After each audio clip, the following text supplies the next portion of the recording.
berkaitan dengan Yesus memanggil murid-murid, ada satu pertanyaan yang pernah saya dengar yang bilang begini. Kalau Yesus itu Tuhan, berarti Yesus bisa lakukan apa-apa sendiri tanpa orang lain. Lalu kenapa Yesus harus memanggil murid-murid? Kenapa Yesus membutuhkan murid-murid? Jawaban dari pertanyaan ini adalah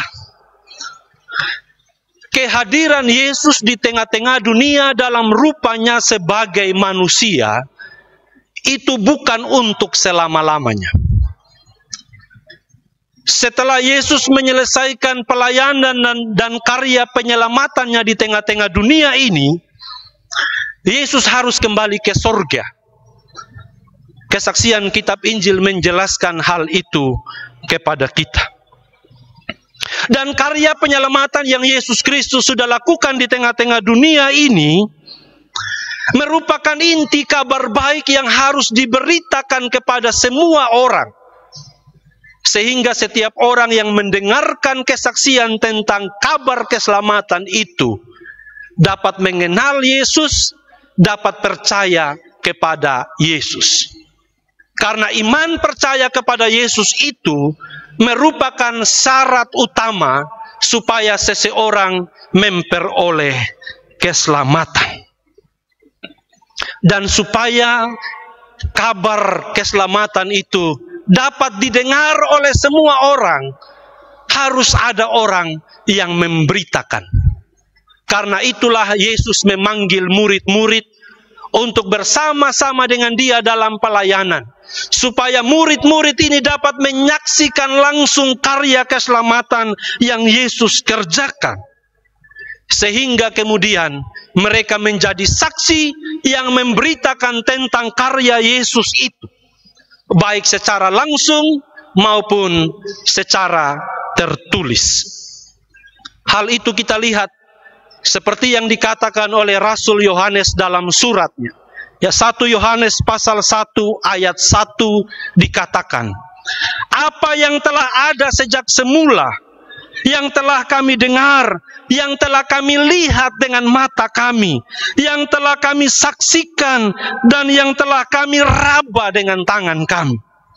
Tentang firman, itulah yang kami tuliskan kepada kamu.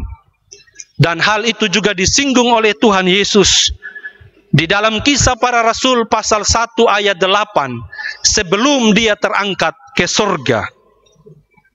Tetapi kamu akan menerima kuasa kalau Roh Kudus turun atas kamu, dan kamu akan menjadi saksiku di Yerusalem, di seluruh Yudea, dan sampai ke ujung bumi.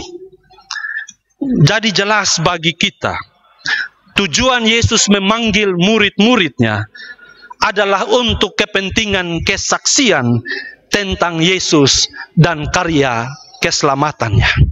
Saudara-saudari yang terkasih di dalam nama Tuhan Yesus, karena itulah kita temukan dalam kesaksian firman Tuhan, mulai dari kitab Kisah Para Rasul sampai kitab surat-surat yang lain, bagaimana murid-murid begitu bersemangat, begitu gigih, begitu tekun di dalam memberitakan Injil dari daerah yang satu ke daerah yang lain. Serta bagaimana mereka dengan penuh sukacita menuliskan kisah pelayanan dan kisah karya Yesus. Sekalipun kita tahu pada waktu itu sarana transportasi masih sangat terbatas, alat tulis menulis pun belum secanggih sekarang ini. Ditambah lagi mereka berhadapan dengan kenyataan-kenyataan yang menyakitkan karena tugas panggilan sebagai saksi Yesus. Ya, informasi untuk kita murid-murid, kebanyakan di antara mereka mati dengan cara yang menggenaskan. Ya, Petrus disalib dengan posisi terbalik, kepala di bawah sampai dia mati.